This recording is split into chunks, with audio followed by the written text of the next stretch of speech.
Hello students, इस video में आज हम देखेंगे हमारा पीएससी सेकेंड ईयर केमिस्ट्री में पेपर नंबर 3 ऑर्गेनिक केमिस्ट्री की यूनिट नंबर 2 की जो हमारी इम्पॉर्टेंट क्वेश्चन की सीरीज़ चल रही थी उसमें हमने इस यूनिट 2 का एल्कोहल वाला पार्ट देख लिया था।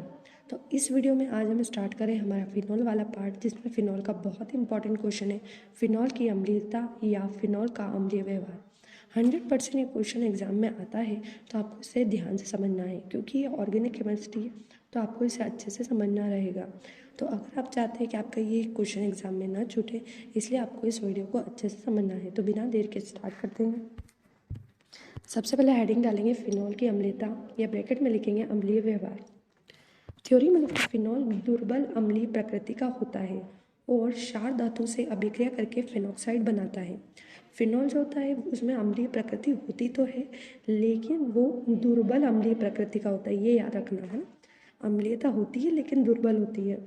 और क्षार धातु से क्रिया करके फिनॉल क्या बनाता है, फिनॉक्साइड आयन बनाता है। यानी जब फिनॉल की अभिक्रिया हम क्षार धातु जैसे सोडियम, मैग्नीशियम इनके साथ करवाते हैं तो फिनॉल जो है वो काय में बदल जाता है, फिनॉक्साइड आयन में। अब हम उसका रीज़न लिखेंगे, ये फिनॉल के अंदर अम्लीय नेचर, अम्लीय व्यवहार पाया क्यों जाता है ना।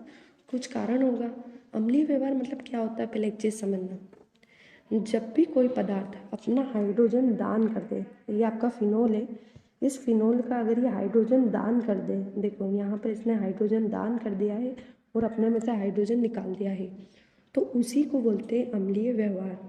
ठीक है, तो अब हमें यहाँ रीज़न बताना है कि फिनॉल अम्लीय व्यवहार कैसे प्रदर्शित करता है, उसके क्या कारण होते हैं, यानी फिनॉल हाइड्रोजन दान क्यों करता है।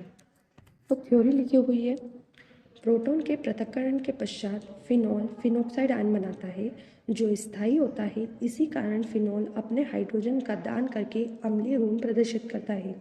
देखो ये फिनॉल है, फिनॉल का डायग्राम बनाओगे, आगे एरो बनाओगे, एरो बनाने के बाद इसका हाइड्रोजन अलग कर देना, ये हाइड्रोजन आपका अलग हो गया और ये जो फिनॉल है इसके ऊपर क्या आ जाएगा, O- आ जाएगा। ठीक है, तो ये क्या बन गया आपका, फिनॉक्साइड आयन। फिनॉल था, फिनॉल से क्या बन गया, फिनॉक्साइड आयन। ये जो फिनॉक्साइड आयन होता है ये स्थायी होता है ना। अब कोई चीज़ अगर स्थायी होती है तो हर पदार्थ चाहता है कि वो अपना स्थायी रूप प्राप्त कर ले, इसलिए फिनॉल क्या करता है, अपने हाइड्रोजन को दान करके काय में कन्वर्ट हो जाता है, फिनॉक्साइड आयन में, क्योंकि ये उसका स्थायी रूप होता है। फिनॉल के स्थायी होने का एक और कारण है फिनॉल के अनुनादी संकरण। फिनॉल जो होता है उसके अंदर अनुनाद पाया जाता है। अनुनाद का मतलब होता है फिनॉल के अंदर जो 3 बंध होते हैं वो उनको रोटेट कर लेता है ना, उसी को हम बोलते हैं अनुनादी संकरण। तो यहाँ पर हम डायग्राम में बताएंगे कि किस तरह से फिनॉल अपने अंदर के जो बंध होते हैं उनको रोटेट करता है। ये भी एक कारण होता है फिनॉल के अम्लीय व्यवहार का।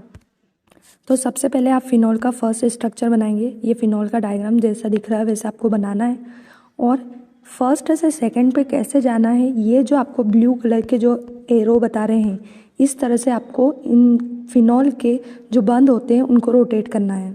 ठीक है, तो ये पूरा डायग्राम पहले आप रेड पेन से जो आपको दिख रहा है इस डायग्राम को बनाओ, उसके बाद आपको रोटेट करवाना है। तो रोटेट कैसे होगा, देखो ये जो 2 इलेक्ट्रॉन है जहाँ से एरो जा रहा है ये जाएंगे यहाँ पे, जिसके कारण यहाँ पे ये जो बंद है इसके पास जाएंगे, और ये जो पहला वाला बॉन्ड है ये वाला ये जाएगा आपका यहाँ पे। तो क्या डायग्राम होगा, देखो बाकी कहीं पे भी कुछ चेंज नहीं करना, बस इन 2 चीज़ों को चेंज करना। तो देखो पहले से दूसरा कैसे बनाओगे, पूरा एज इट इज़ बनाया है ना। पूरा एज इट इज़ बताने के बाद आपको क्या करना है, ये वाला बॉन्ड यहाँ आ गया है ना, फर्स्ट और सेकंड में देखना मैं क्या बता रही हूँ, ये यहाँ गया तो यहाँ आ जाएगा डबल बॉन्ड। ये डबल बॉन्ड क्यों आया, क्योंकि ये 2 इलेक्ट्रॉन आपके इधर गए। अब जैसे ही 2 इलेक्ट्रॉन गए यहाँ पे कौन सा चार्ज लगा दोगे, प्लस चार्ज। अब ये वाला बॉन्ड बाहर निकल के आ रहा है, तो ये वाला बॉन्ड जब बाहर आएगा तो यहाँ पे आ जाएगा नेगेटिव चार्ज। ठीक है, बाकी ये और ये यहाँ पर आपको कोई चेंज नहीं करना है, ये बाकी चीज़ें आपको एज इट इज़ बना देनी है। ये बन जाएगा आपका सेकंड स्ट्रक्चर। अब आप बनाओगे सेकंड से थर्ड स्ट्रक्चर, तो क्या करोगे, ये जो आपका नेगेटिव आया है इसको ले जाना आपको अंदर, जैसा ये एरो लग रहा है, और ये सेकंड नंबर का जो बॉन्ड है ये वाला जो बॉन्ड है इसको ले जाना आपको यहाँ पर बाहर, है ना। कुछ नहीं करा है, ये माइनस वाला अंदर जाएगा और ये वाला बाहर आ जाएगा। तो आपको थर्ड बनाना है, बाकी पूरे पार्ट में आपको कुछ भी नहीं करना है। तो देखो ये रहा आपका थर्ड वाला, ऊपर वाले पार्ट में हमने कुछ भी चेंज नहीं किया है। ये नेगेटिव था, ये आ जाएगा आपका अंदर। तो जैसे ये नेगेटिव अंदर जाएगा यहाँ बॉन्ड आ गया ना, ये वाला जैसे ही एरो अंदर गया यहाँ बॉन्ड आ गया, और ये वाला बॉन्ड ब्रेक होके बाहर आ जाएगा। तो बाहर आके यहाँ नेगेटिव हो जाएगा, बाकी यहाँ आपको कोई चेंज नहीं करना है। तो ये थर्ड डायग्राम बनेगा। अब ये जो आपका थर्ड बना है, इससे बनाएंगे हम फोर्थ। जैसे हमने एरो लगा रखे ऐसे आपको इलेक्ट्रॉन को रोटेट करना है। ये नेगेटिव वाला है, ये जाएगा अंदर, और ये वाला जो बॉन्ड है लास्ट वाला ये जाएगा बाहर।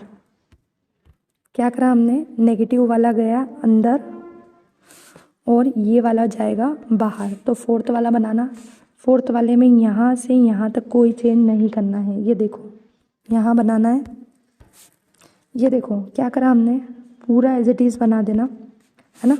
ये वाला जो बॉन्ड है इसको बाहर लाओगे तो यहाँ पे क्या आएगा, नेगेटिव चार्ज, ये आ गया नेगेटिव।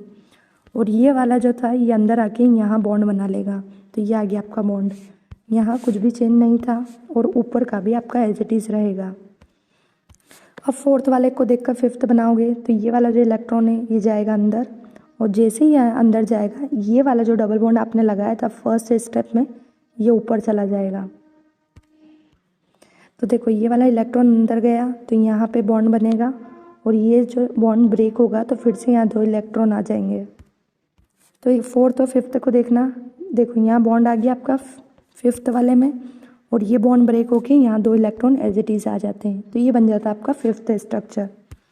अब देखो फर्स्ट और फिफ्थ में अंतर क्या है, फर्स्ट और फिफ्थ के अंदर केवल बॉन्ड की जगह बदल गई है। इसमें भी 3 बॉन्ड थे, इसमें भी 3 थे, लेकिन तीनों बॉन्ड क्या होते हैं, रोटेट होते हैं। वो मैंने आपको बता दिया किस तरह से रोटेट होते हैं, इसी को बोलते हैं फिनॉल के अनुनादी संकर।